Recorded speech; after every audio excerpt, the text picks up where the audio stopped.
Nós estaremos dando continuidade. Por que estudar a palavra de Deus? Porque nós precisamos buscar conhecimento. O apóstolo Pedro, 2 Pedro capítulo 3, versículo 18, ele diz: antes, crescei na graça e no conhecimento do Senhor e Salvador Jesus Cristo.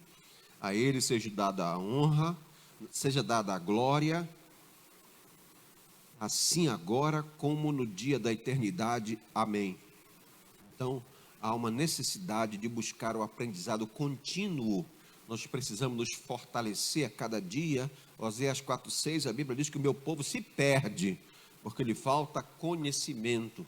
O conhecimento, ele traz certeza, convicção. Romanos 10,17, a Bíblia diz que a fé vem pelo ouvir, e ouvir da palavra de Deus. Quanto mais conhecimento a respeito das coisas de Deus nós tivermos, mais fé nós teremos. Então, realmente, o conhecimento das coisas de Deus é fundamental para fortalecer a nossa fé nesse tempo de tantas dificuldades, tantas lutas, incertezas que nós vivemos.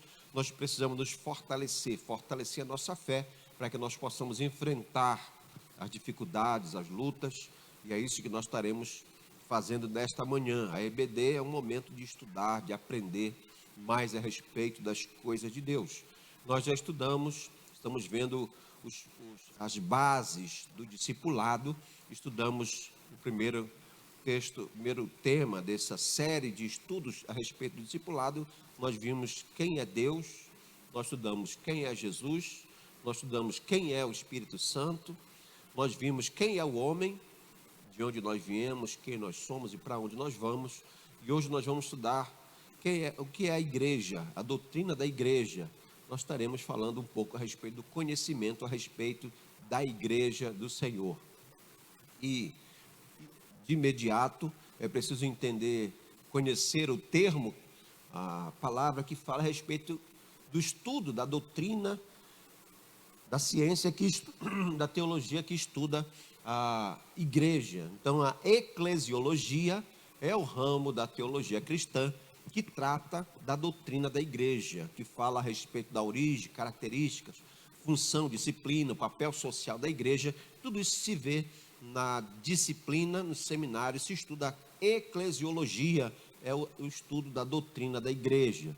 E, inicialmente, estudando essa palavra, igreja, no original, no grego, significa eclesia. E quando nós vamos estudar o significado desse termo, chamar para fora, chamar fora, literalmente uma convocação, designa as assembleias em modo geral, de caráter religioso. Então, igreja, o nome da igreja, eclesia, já representa aqueles que são chamados para fora do mundo, chamados para fora do pecado. Então, no Velho Testamento, esse termo também era usado para designar a assembleia do povo eleito por Deus. E essa assembleia, desde lá no Monte Sinai, Israel, quando eles receberam as tábuas da lei no Monte Sinai, esse termo eclesia, igreja, representando a reunião do povo de Deus. Pode passar. Então, a igreja primitiva, quando adota esse termo, igreja, ela está se reconhecendo, a igreja primitiva, tomando posse como herdeira dessa assembleia, proveniente do povo de Deus. Nela, Deus convoca o seu povo de todos os confins da terra. Então, literalmente, o termo igreja já fala de uma convocação daqueles que pertencem a Deus, aqueles que foram convocados a sair do mundo e participar agora de uma nova realidade. Igreja, literalmente, é uma convocação. Então, é uma assembleia de pessoas que saíram do mundo no sentido espiritual, foram libertas, salvas do mundanismo pecaminoso e corrupto, mas não literalmente, porque ainda habitamos nessa terra. Nós estamos no mundo, não somos do mundo, mas ainda estamos no mundo. Então fomos chamados para fora deste mundo, para fazer parte agora de uma congregação de santos. Então a igreja é uma conclamação a sair fora desse mundo pecaminoso, corrupto.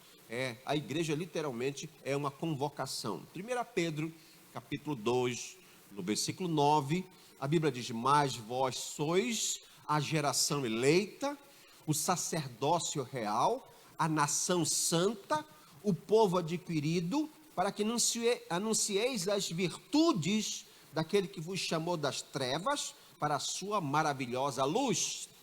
Então, Pedro falando a respeito do que é a igreja, essa assembleia de santos, Pedro começa a chamar de uma raça eleita. Então, assim como Israel, a igreja é formada por eleitos de Deus. Pedro usa conceito do Antigo Testamento para descrever a igreja. Lá em Deuteronômio capítulo 7, do versículo 6, a Bíblia diz: porque povo santo és ao Senhor teu Deus. O Senhor teu Deus te escolheu para que lhe fosses o seu povo especial de todos os povos que há sob a terra.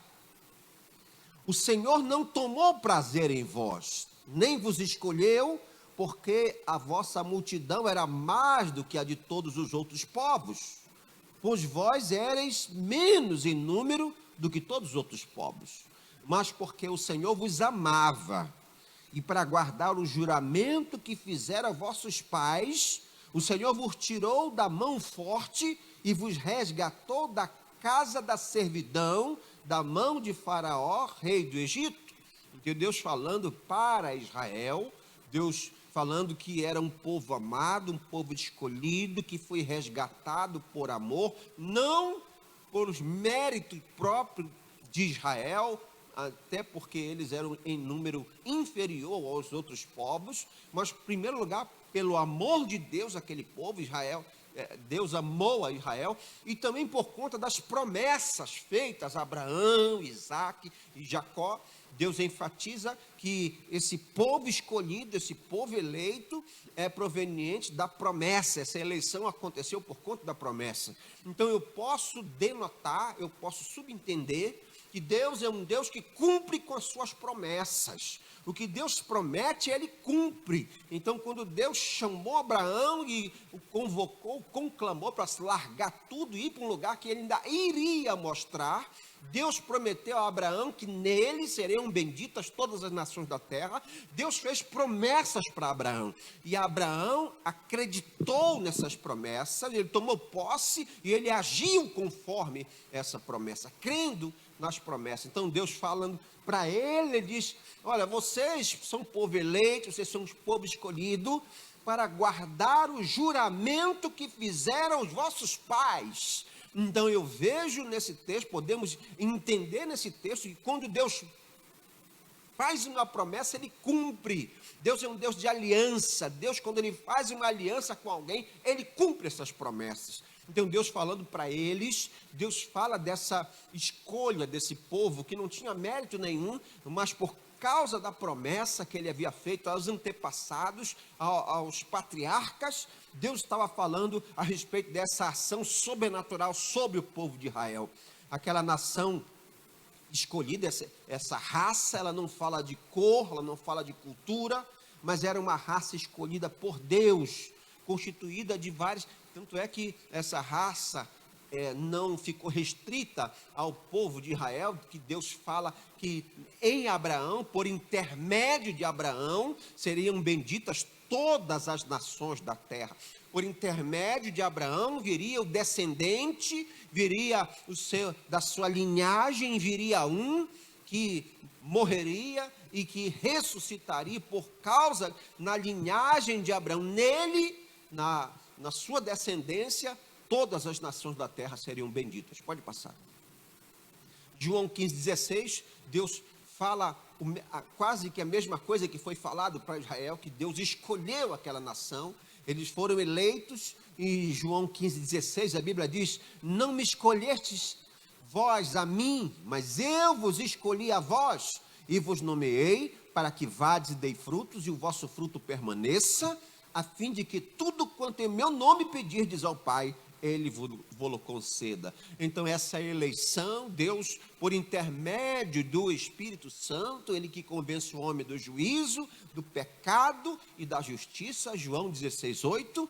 Então esse texto fala dessa intervenção sobrenatural do Espírito, convencendo o homem. Não foi por acaso, não foi numa escolha nossa, que se fosse por nós, por nossa natureza pecaminosa, até hoje nós estaríamos no mundo. Mas foi uma ação, uma intervenção de Deus que nos convenceu do pecado e nós fomos eleitos pelo Senhor para que nós pudéssemos mudar de vida, nos arrepender e fazer parte da congregação de santos.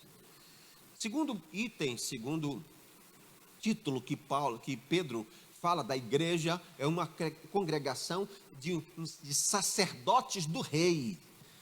Assim como Israel, a igreja é um reino de sacerdotes que serve ao rei na esfera do reino espiritual.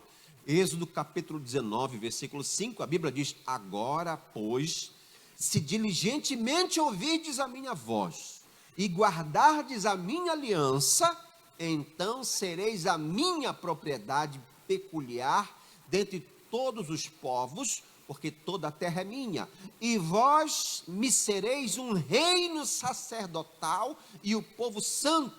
Essas são as palavras que falarás aos filhos de Israel. Então Deus coloca uma condição para Israel, e se eles fossem fiéis, se eles obedecessem, eles seriam um reino sacerdotal e um povo santo. Esse sacerdotes que servem ao rei. E um sacerdote é aquele que tem acesso ao rei. Sacerdote é aquele que tem entrada, que tem fala direto com o rei. Então esse reino sacerdotal, todos nós somos sacerdotes que por intermédio de Jesus temos acesso ao Pai. Lá em Apocalipse capítulo 1, versículo 6, a Bíblia diz: e nos fez reis e sacerdotes para Deus e seu Pai, a Ele glória e poder para todos sempre, amém. Então o Senhor, dessa promessa feita a Israel, ela já antevia, ela já prefigurava essa condição de sacerdote do rei. Todas as promessas feitas para Israel, por intermédio de Jesus, nos tornamos também sacerdotes do rei, um sacerdócio real. Então ele nos fez reis e sacerdotes, né? Então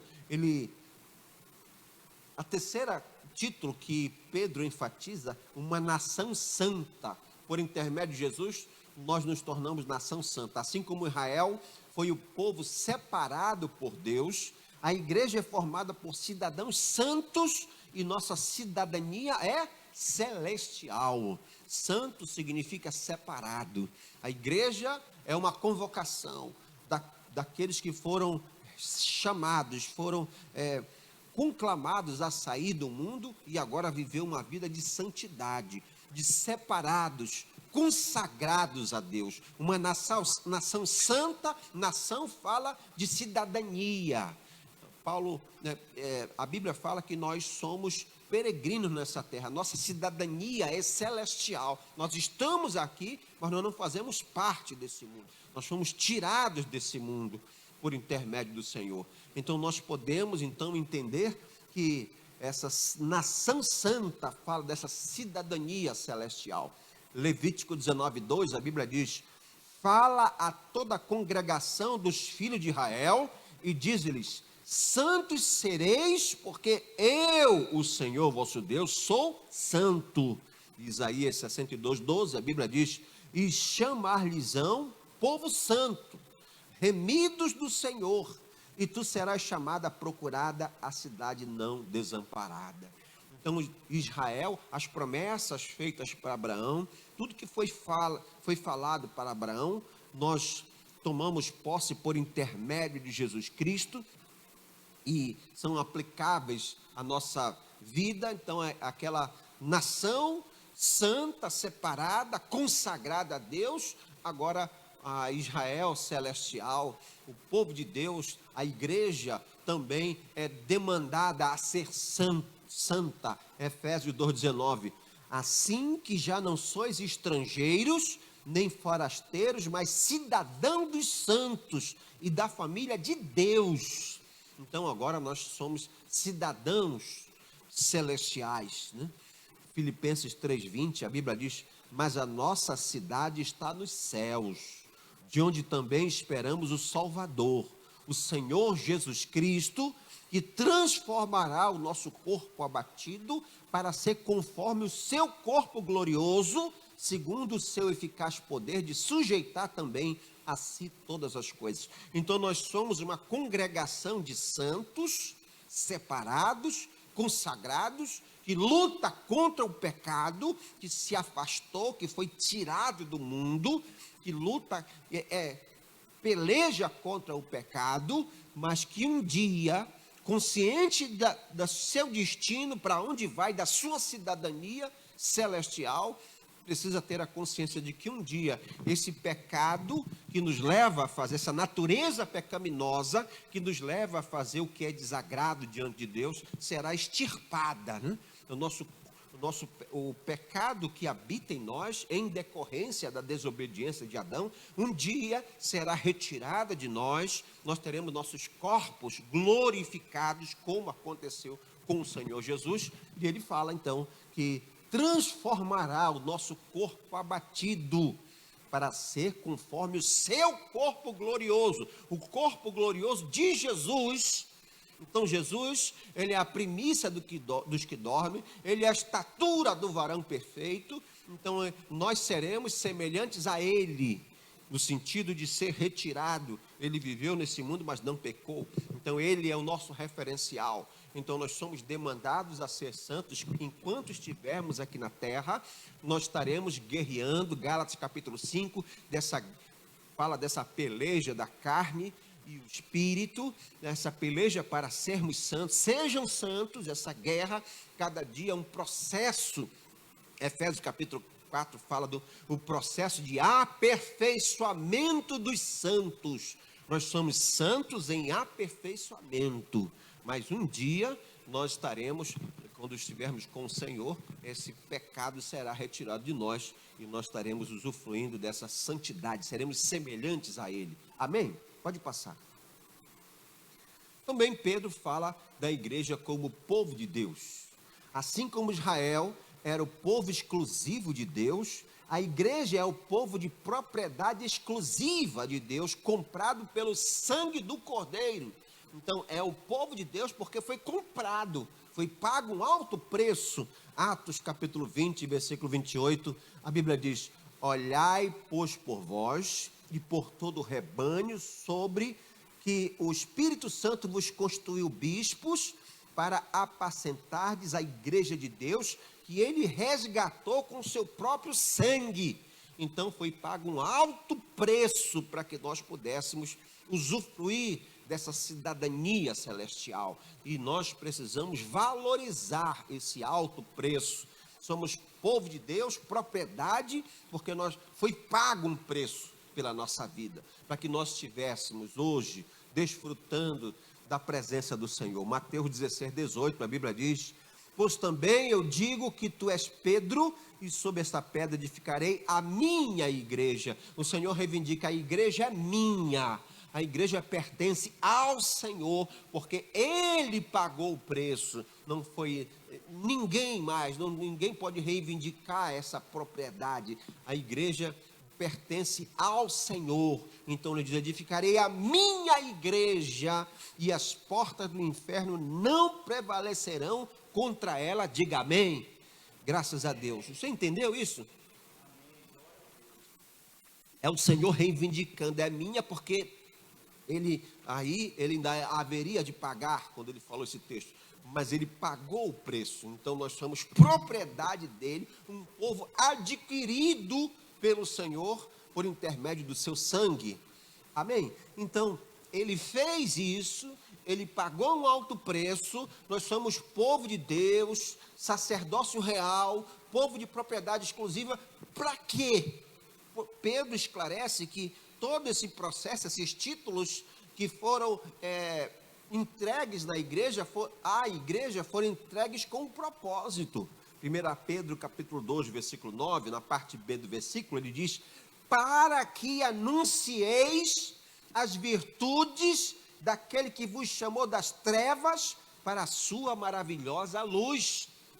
Essa consciência de que nós somos, não é somente para eu me ensoberbecer, me achar, que bom, eu sou povo de Deus, eu sou sacerdote do rei, que bom, eu sou povo de propriedade exclusiva de Deus. Essa consciência tem um propósito, ela precisa gerar uma ação, ela precisa promover uma atitude de proclamar. Nós precisamos ter essa consciência de que nós somos chamados para fazer essa proclamação. E esse verbo proclamar, ele aparece no Novo Testamento com esse sentido de publicar, declarar publicamente, anunciar as virtudes de Deus. É por isso que nós somos santos.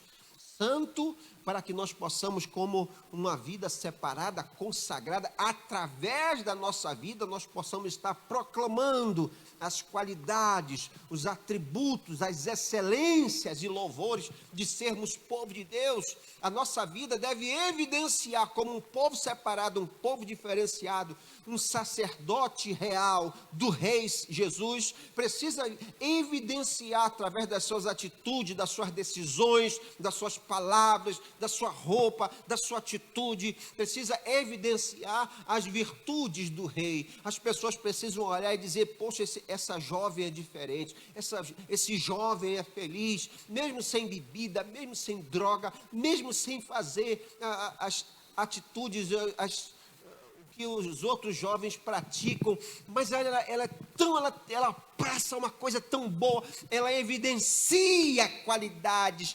atributos, essa jovem é diferente, essa pessoa é diferente, ela anuncia essas virtudes de Deus, os atributos comunicáveis de Deus, que nós já falamos aqui, que Deus ele compartilha conosco, e por intermédio de Jesus nós vamos evidenciando, nós vamos exalando o perfume de Cristo.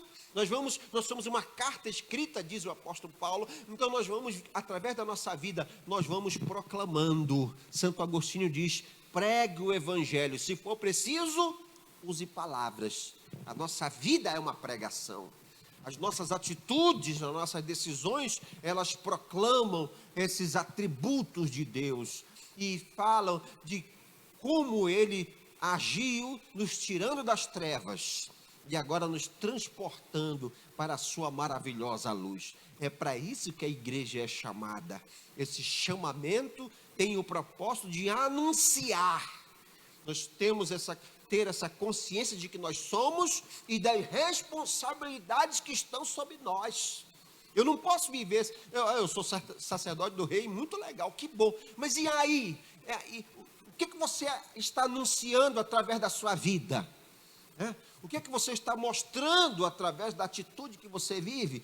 Proclamar verbalmente, então, e através da vida também, as virtudes louváveis de Deus, seus feitos, seu poder, glória, sabedoria, misericórdia, atitude. Então nós vamos proclamando. A igreja, ela é chamada do mundo, do pecado, para viver uma vida consagrada, não como no monastério, aquela vida fechada, como um eremita, alguém que não participa de nada, fechado do mundo, apartado do mundo. Não, nós estamos no mundo e nós precisamos estar próximo das coisas, mas ser diferentes, santos, mas dentro do mundo. Você entende isso?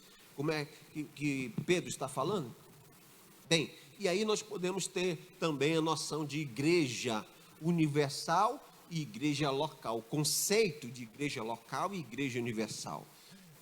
Lá em 1 Coríntios, capítulo 1, versículo 2, Paulo diz assim: a igreja de Deus que está em Corinto, aos santificados em Cristo Jesus, chamados santos, com todos os que em todo lugar invocam o nome do Senhor Jesus Cristo, Senhor deles e nosso, graça e paz da parte de Deus nosso Pai e do Senhor Jesus Cristo.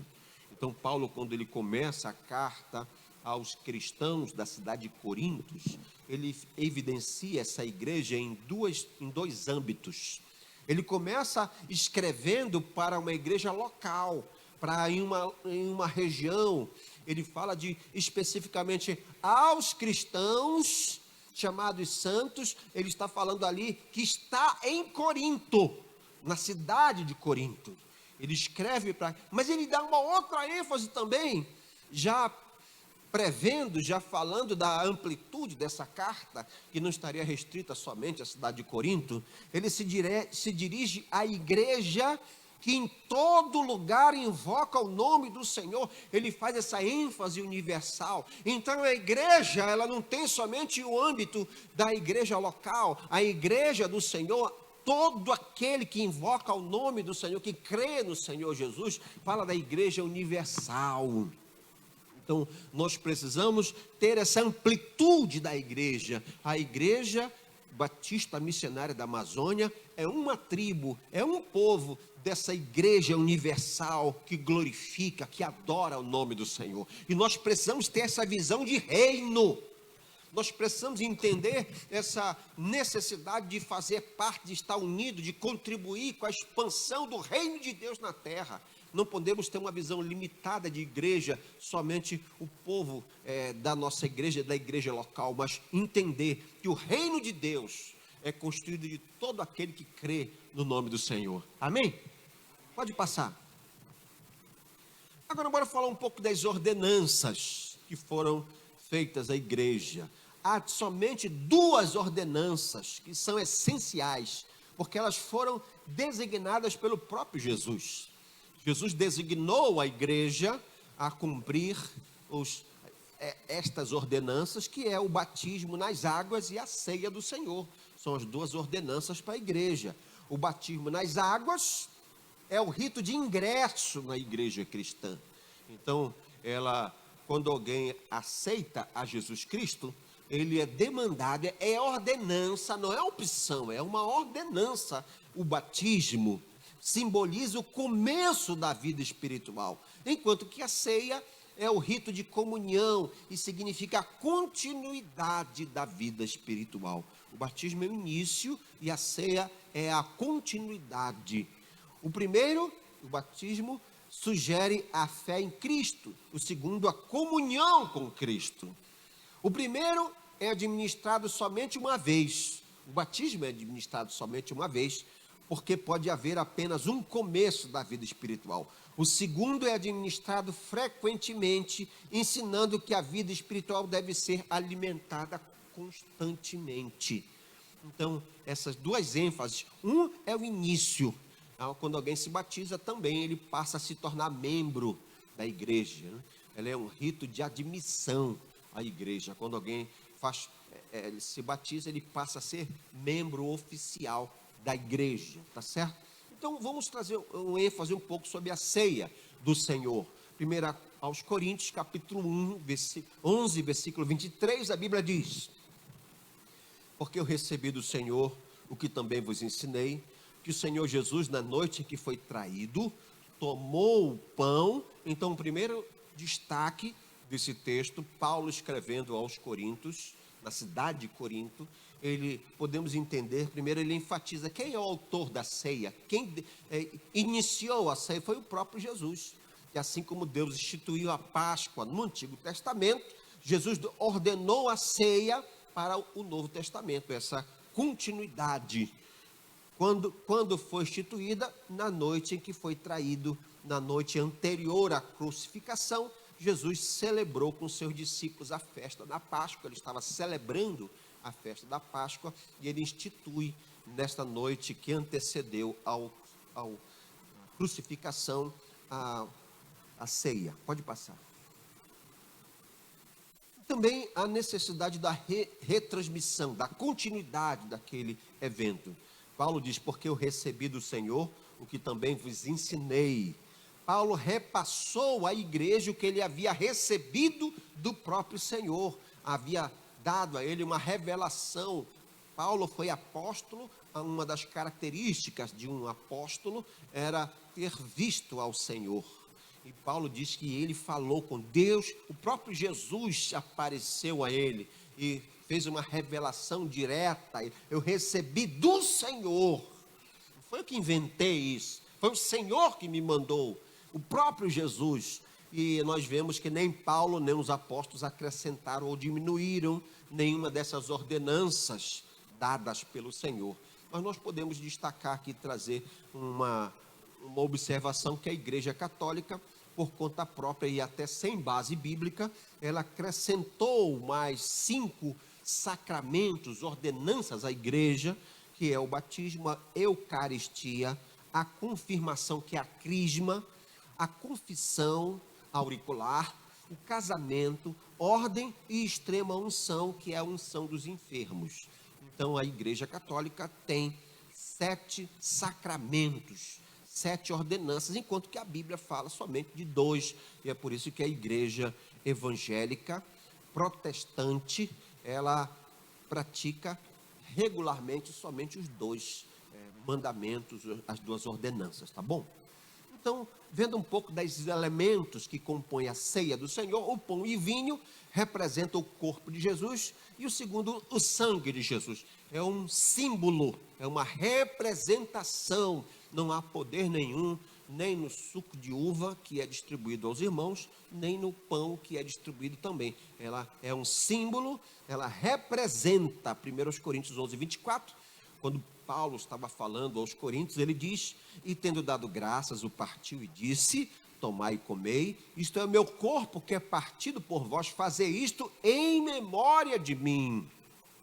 Semelhantemente também, depois de cear, tomou o cálice, dizendo: este cálice é o novo testamento no meu sangue, fazei isto todas as vezes que beberdes em memória de mim. Pode passar.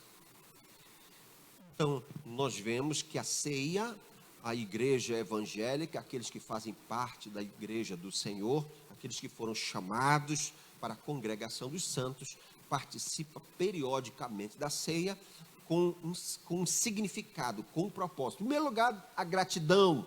A Bíblia, o texto nos fala: e tendo dado graças. Então o momento da ceia, a cerimônia da ceia, é um momento de gratidão, de agradecimento pela salvação. Não é um funeral, mas uma festa de ação de graças. Quando nós vemos outros rituais, eles falam, eles refletem, eles promovem, eles enfatizam a morte de Jesus na cruz. Enquanto que a ceia do Senhor é um momento de celebração, de ação de graças pela salvação em Cristo Jesus. É uma ênfase diferente. Nós celebramos a ressurreição, a salvação, a graça do Senhor, todas as vezes que participamos da ceia.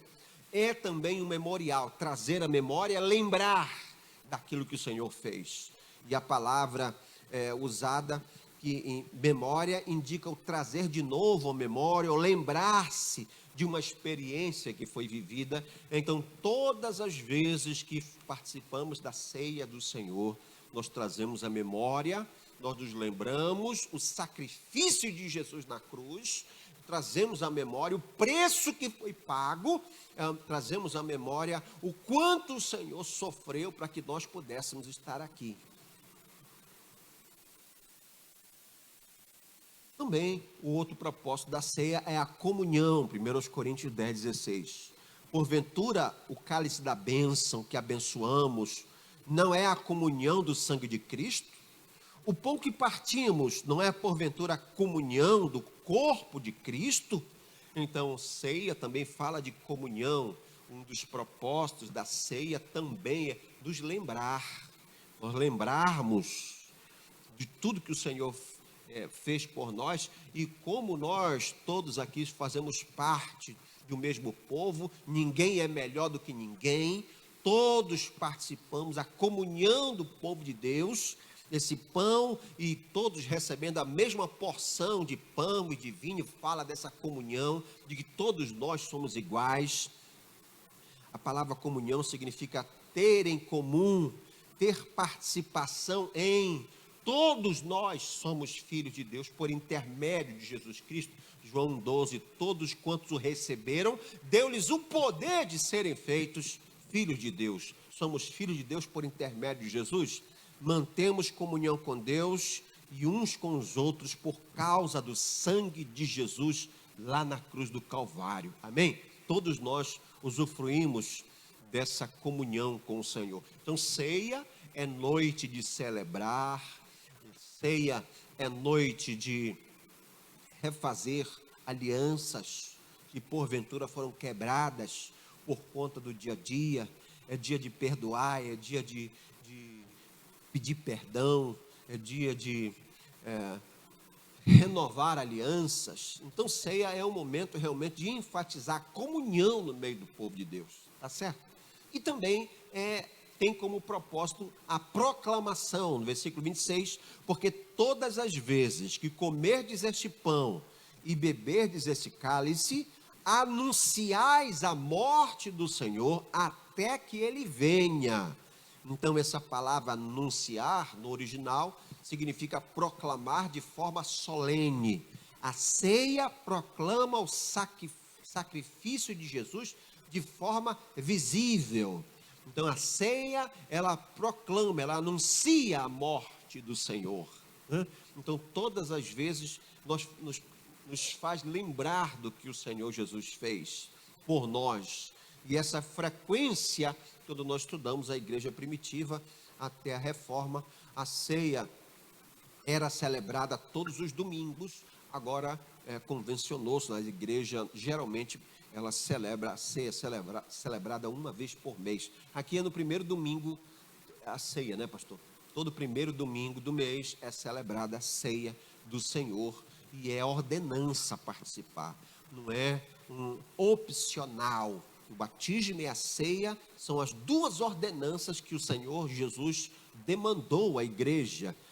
E esse prazo de validade, até quando nós vamos celebrar a ceia? Até que ele venha. Então é um prazo contínuo, está? Enquanto o Senhor Jesus não voltar, ele fala dessa volta, proclama que um dia estaremos lá com o Senhor, celebrando as bodas do Cordeiro, a ceia com o Senhor. Pode passar.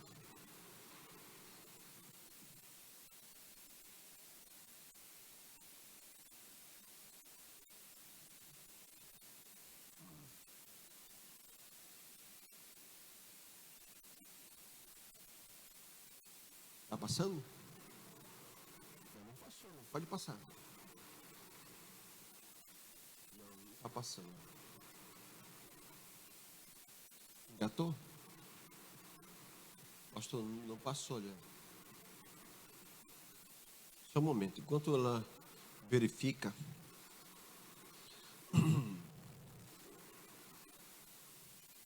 Graças a Deus, os irmãos nos acompanhando, eu quero saudar os irmãos que nos acompanham aí pelas redes sociais.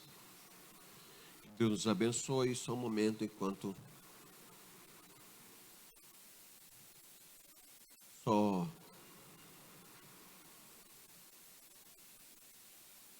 passou? Amém. Então vamos à segunda ordenança. Nós vimos a ceia, o propósito da ceia, o objetivo da ceia, e agora vamos ver a segunda ordenança, que é o batismo. Amém? A palavra batismo leva-nos ao infinitivo baptizem, que significa imergir, mergulhar. Então, existem outras ênfases, outras igrejas, elas há o batismo por aspersão, em que só se derrama água na cabeça, mas nós entendemos que a palavra do Senhor, ela fala a respeito de batismo como sendo uma imersão, um mergulho, e diversos títulos, diversos textos da palavra do Senhor respaldam essa nossa decisão, essa nossa atitude de batismo no sentido de emergir, mergulhar literalmente. Nós vemos lá em Mateus 3,16, e sendo Jesus batizado, saiu logo da água, eis que se lhe abriram os céus, e viu o Espírito de Deus descendo como pomba e vindo sobre ele. Então ele saiu de dentro da água, né? Então não foi uma aspersão, não foi aspergido ou jogado água na cabeça de Jesus. O texto nos leva a entender que ele emergiu, depois ele saiu da água. Esse batismo como para imergir, mergulhar. Atos 8,36 também, a Bíblia nos fala, e mandou parar o carro, e desceram ambos à água, tanto Filipe como o eunuco, e o batizou. Então, quando Filipe estava com o eunuco, se fosse a aspersão, ele podia até jogar no carro em movimento, né? Mas ele parou e foi batizado. Então, nos leva a entender que ele desceu para imergir, para mergulhar em um rio, em uma água. Em sua prática, a Igreja Católica também pratica esse batismo por aspersão, esse batismo jogando a água na cabeça, e também um batismo em criança, um batismo de infantes. Nós também entendemos pela palavra do Senhor que o batismo precisa ser feito quando a pessoa está consciente, já tem uma idade suficiente para entender, para ter a consciência da decisão que ela está tomando. Para que a pessoa se batize, ela precisa ter a consciência. Então, diversos textos evidenciam esse batismo realizado em pessoas na fase adulta, pessoas que já têm o discernimento, o entendimento suficiente para escolher essa nova vida que ela vai adotar.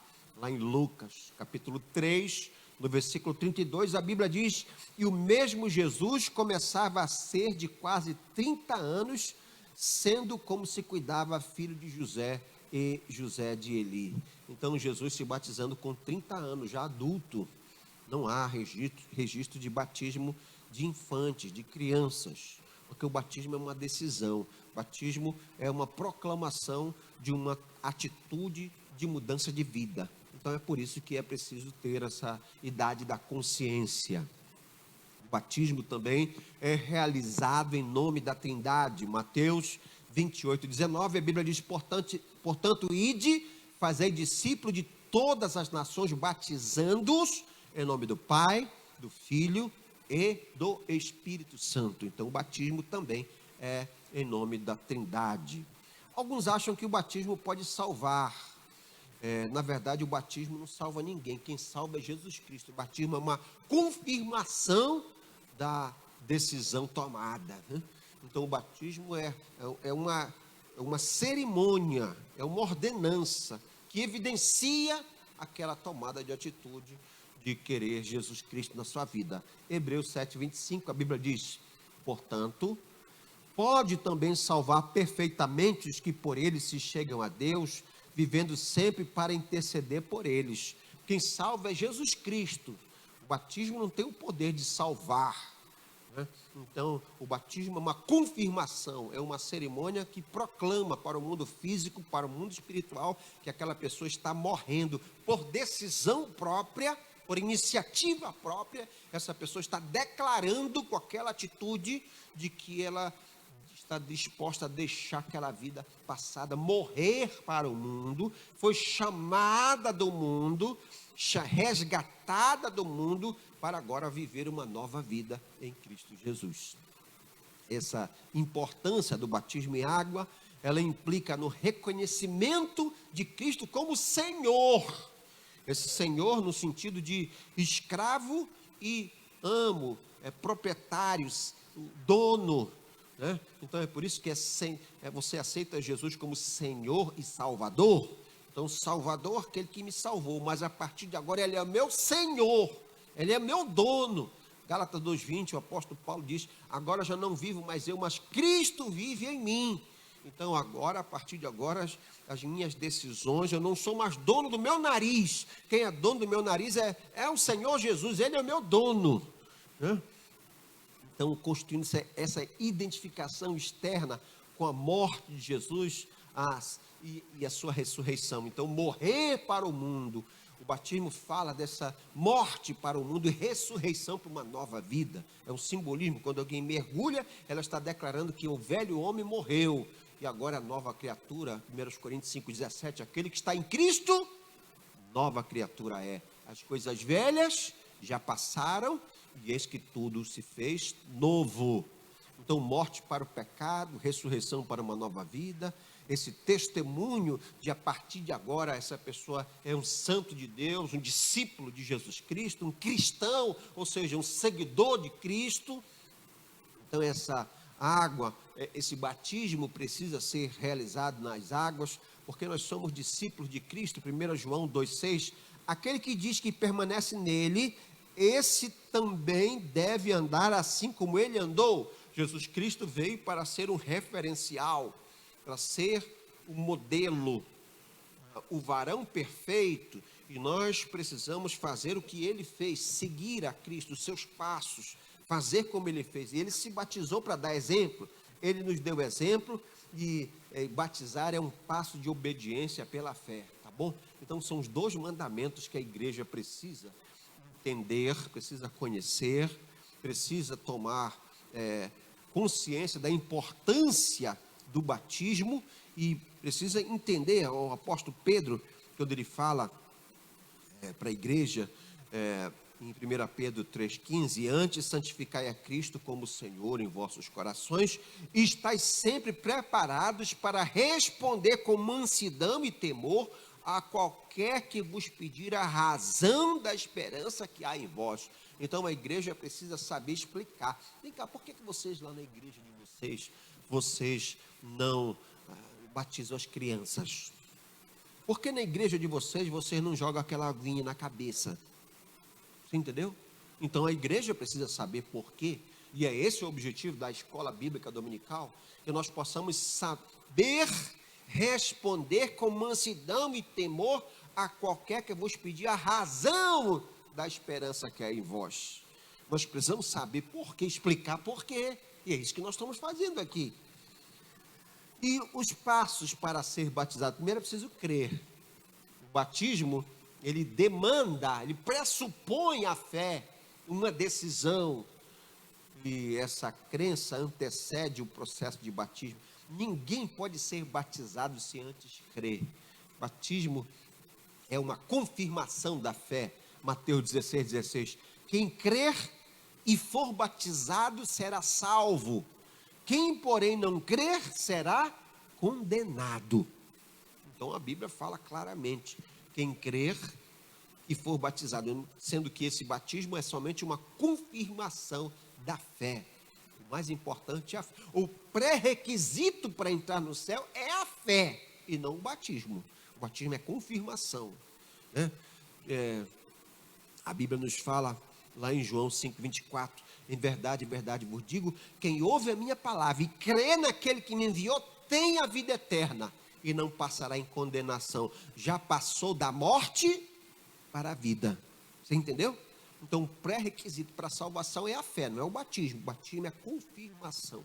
Então esse reconhecimento da obra de Cristo, a fé que o candidato tem, um reconhecimento do sacrifício de Jesus, de que ele é o único caminho. Tanto é que na hora do batismo é de praxe que aquele que tem autoridade espiritual para isso, que está realizando o batismo, antes de mergulhar na água, ele pergunta: é de livre e espontânea vontade que você aceitou Jesus Cristo como Senhor e declara que crê que Ele é o Filho de Deus? Entendeu? Então a pessoa diz: sim, é de livre e espontânea, eu creio, diante da sua palavra, diante do mundo espiritual, diante das pessoas, eu batizo em nome do Pai, do Filho e do Espírito Santo. Aí mergulha a pessoa na água.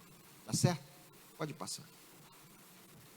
Bem, é claro que ele não fica somente no batismo. Então esse batismo, ele vai pressupor que essa pessoa passe a viver uma nova vida, que ele passe a mostrar frutos que evidenciem esse arrependimento. Lucas 3,7, dizia ele: pois as multidões que saíam para ser batizadas, raça de víboras, quem vos induziu a fugir da ira vindoura? Produzi, pois, frutos dignos de arrependimento, e não a comeceis a dizer entre vós mesmos: temos por pai Abraão, porque eu vos afirmo que dessas pedras Deus pode suscitar filhos a Abraão. Então o batismo e o arrependimento, eles são consecutivos, vão juntos. Quando alguém se batiza, ela passa a viver uma nova vida, ela passa a evidenciar o arrependimento, passa a produzir frutos que evidenciem esse arrependimento. Então primeiro a fé, depois tem a confirmação com o batismo, e agora a mudança de vida. Esses frutos que evidenciam. Fruto é algo que é visto. Jesus disse: pelos frutos conhecereis a árvore. Então não basta só dizer, como ele dizia, eu quero o filho de Abraão. É preciso demonstrar. As pessoas precisam ver mudança de vida. Senão não há evidência de arrependimento. Atos 2,38, respondeu-lhes Pedro: arrependei-vos e cada um de vós seja batizado em nome de Jesus Cristo para a remissão dos vossos pecados e recebereis o dom do Espírito Santo. Então, o batismo, ele pressupõe, ele evidencia uma mudança de vida. Arrependa-se e mude. Atos 3,19, a Bíblia diz: arrependei-vos e convertei-vos, para que sejam cancelados os vossos pecados. Então, esse arrependimento, ele evidencia uma mudança posterior de vida, uma conversão. Converter significa mudar de direção. Aquele que roubava, não roube mais. Aquele que mentia, não minta mais. Amém? Você está entendendo? E por que congregar, pastor? A igreja fala dessa congregação de santos. Por que congregar? Hebreus 10, 24, a Bíblia diz: e consideremos-nos uns aos outros, para nos estimularmos ao amor e às boas obras, não deixando a nossa congregação, como é costume de alguns, antes admoestando-nos uns aos outros, e tanto mais quanto vedes que vai se aproximando aquele dia. Então, quando o autor do livro de Hebreus escreveu essa carta, o povo, eles estavam, por conta da perseguição, o povo estava enfraquecido, eles estavam dispostos a desistir. Muitos já não estavam mais nem indo para a igreja, por conta da dificuldade, das perseguições. Pode passar. E ele fala dessa necessidade da igreja congregar. Essa congregação, ela é um compromisso relacional. Ele diz: e consideremos-nos uns aos outros para nos estimularmos ao amor e às boas obras. Então, o autor do livro de Hebreus, ele fala de uma ordenança da parte de Deus. É no imperativo, não é algo opcional. Fazer parte, congregar, participar da igreja, essa ordenança para todo crente, tem a ver com os outros, o intuito de vivenciar o amor mútuo, encorajar-nos à fé mutuamente. Essa ajuda mútua, participar, é algo que faz com que nós sejamos abençoados, mas que nós também possamos abençoar vidas. A Bíblia fala de mandamentos mútuos, ou seja, de ajuda um ao outro. Amem-se uns aos outros, aceitem-se uns aos outros, cuidem uns dos outros, sujeitem-se uns aos outros, ensinem uns aos outros. Então, só é possível viver o que a Bíblia demanda quando nós estamos congregando, quando nós estamos participando. Então, a prática cristã, ela é vivida a partir do momento que a igreja está unida, participando das programações, se interessando pelos projetos, pelos planos da igreja, contribuindo com a igreja. O texto também fala desse compromisso congregacional, não deixando a nossa congregação, como é costume de alguns, esse afastamento, a pessoa se isolando, deixando de participar. Tiago 4,7, a Bíblia fala de um pecado: aquele que sabe que deve fazer e não faz, está pecando. Então, existe pecado de ação e pecado de omissão. Quando a pessoa deixa de congregar, é uma ordenança, e a pessoa deixa de participar, ela se isola, ela passa a viver uma vida afastada, ela está pecando. Deixar de congregar é pecado, irmão. Deixar de participar da igreja é pecado. A Bíblia está falando: o mandamento proíbe o crente de não frequentar a igreja ou de não congregar-se com os irmãos.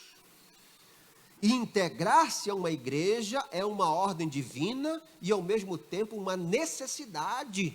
Então, eu preciso entender que essa participação como povo de Deus, nós fomos chamados do mundo, aqueles que foram chamados do mundo foram com propósito, com objetivo. Não fomos chamados para ficar em casa. Alguém já falou que uma brasa, quando ela é afastada da fogueira, a tendência é ela esfriar. A tendência é morrer, é apagar de vez. Então é por isso que a igreja precisa congregar.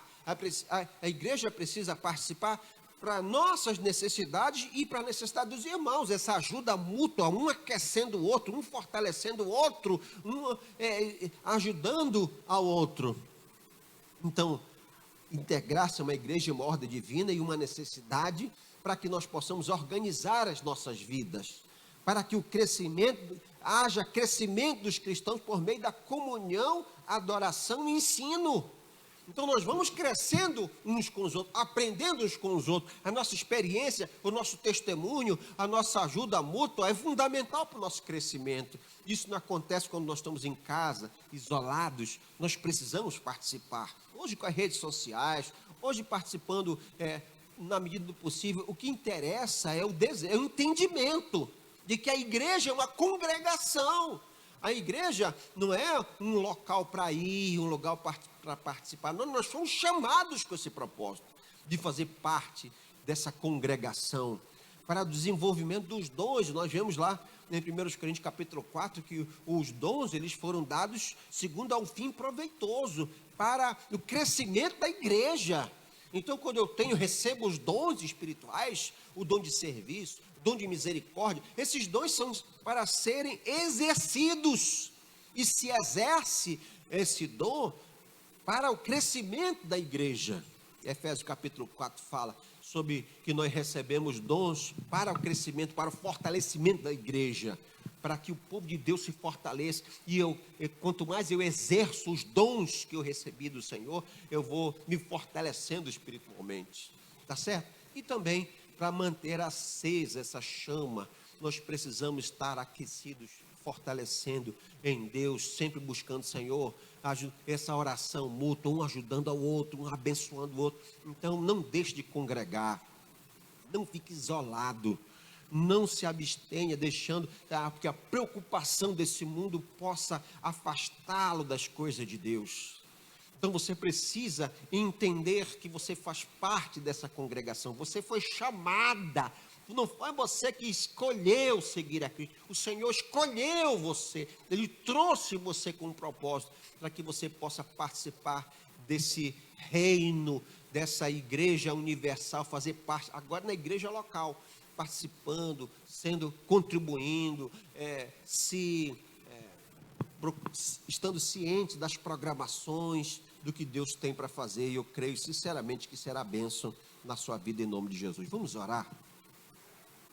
Então vá para a igreja por causa do dono. Quem é o dono da igreja? Jesus. Vá à igreja por causa dos irmãos, para que você possa também ser bênção na vida dos irmãos. Vá à igreja por causa dos perdidos. A igreja existe para alcançar e acolher aqueles que ainda estão fora. Os irmãos da igreja devem trabalhar unidos para alcançar o seu bairro, a cidade, o mundo. Esse é o propósito da igreja. Vá à igreja por causa das suas próprias necessidades. Nós precisamos, a igreja é uma congregação de santos e a representação de que ovelha precisa ser pastoreada. E nós temos pastores aqui, nosso pastor Eduardo, nós estamos aqui para pastorear, para cuidar, para estar junto do povo de Deus. E é isso que você precisa se conscientizar dessa manhã. Não deixe de congregar, participe dessa congregação de santos. Fica de pé em nome de Jesus, nós vamos orar ao Senhor. Nós entendemos dessa manhã o que é a igreja. Existem direitos, o Senhor nos fala que nós fomos chamados e passamos agora a ter direitos, mas nós também temos deveres. Nós precisamos viver, porque nós vamos dar contas a Deus, prestar contas a Deus das nossas responsabilidades enquanto igreja. Eu preciso entender que o Senhor me chamou com o propósito de proclamar. Igreja fala de proclamação, de anúncio. A igreja precisa ser o povo separado que anuncia as virtudes do Senhor. E nós precisamos estar unidos. A igreja fala de congregação. Não se isole. Volte-se para Deus. Una-se à igreja que o Senhor colocou você. Você faz parte dessa igreja. Deus colocou você nessa tribo, nesse povo. Então você tem responsabilidades diante do Senhor. Eu queria orar nessa manhã. Meu Deus e meu Pai, em nome de Jesus, nós queremos te agradecer. Nós entendemos que tu nos escolheste, nos tiraste do mundo. Nós fomos chamados para fora desse mundo. para fazer parte desta congregação, desse povo eleito, sacerdócio real, povo de propriedade exclusiva de Deus, para anunciar as virtudes do Senhor. Nós entendemos nessa manhã, Senhor, que como igreja do Senhor nós temos uma responsabilidade de proclamar, de anunciar as tuas virtudes através das nossas vidas, Senhor. Meu Deus, em nome de Jesus, pedimos que tu possa fortalecer a nossa fé. Nesse tempo difícil, se porventura existe alguém que está enfraquecido, se existe alguém que está desmotivado, abatido, abalado, meu Pai, em nome de Jesus, que tu possas tocar de maneira sobrenatural, para que nós possamos estar unidos, não deixando de congregar. Não permita, Senhor, que o medo, não permita que a desmotivação, que as solicitudes dessa vida, Senhor, façam com que as pessoas fiquem afastadas da congregação dos santos, mas que nós possamos ter a consciência do exercício da fé cristã precisa ser mútua, juntos, irmãos, fortalecendo um ao outro e fazendo a obra do Senhor. Em nome de Jesus, que aquele que está desanimado receba a unção de Deus nessa manhã, a bênção do Senhor, para que haja motivação, que haja um propósito renovado neste dia, Senhor, e que nós possamos estar unidos, ombreados com a liderança da igreja para fazer a tua obra. Em nome de Jesus, Senhor, muito obrigado por mais uma manhã em que nós podemos aprender um pouco mais das tuas coisas. Nos ajuda a colocar em prática. Nós não queremos ser teóricos da palavra, nós queremos ser praticantes, meu Deus. Por isso, nos ajuda, Espírito Santo, para que nós possamos realmente fazer aquilo que agrada o teu coração. Mais tarde, às 18 horas, estaremos aqui reunidos para celebrar o teu nome, o culto de celebração, meu Pai. Aqueles que puderem, tu sabes das condições físicas, as dificuldades de cada um, mas que nós possamos estar aqui unidos para glorificar o teu nome numa grande festa, uma festa de celebração ao teu nome, meu Pai. Aqueles também que participarão através das redes sociais, o que importa é que nós estejamos nesse dia consagrado ao Senhor, estarmos unidos para glorificar o teu nome, Senhor. Muito obrigado. Eu não posso encerrar essa oração sem te pedir a tua bênção. Nós entendemos da responsabilidade que está sobre a igreja, e por isso eu te peço que abençoe a liderança desta igreja, na pessoa do pastor Eduardo e toda a sua família, Senhor. Tu sabes que a tua palavra diz que para quem mais é dado, mais será cobrado, e é por isso que eu te peço que dê sabedoria, que tu fortaleças a fé, não deixa que a desmotivação, que o desânimo se abata no coração do nosso líder, mas que nós possamos contemplar a unção renovada na vida dele, porque nós prestaremos contas, Senhor, diante de ti. Por isso nós queremos te agradecer. Fica conosco, nos abençoa neste dia, Senhor, é a nossa oração, em nome de Jesus, amém e amém. Tenha um dia abençoado, que Deus te abençoe poderosamente. Fique na paz do Senhor, em nome de Jesus, amém e amém.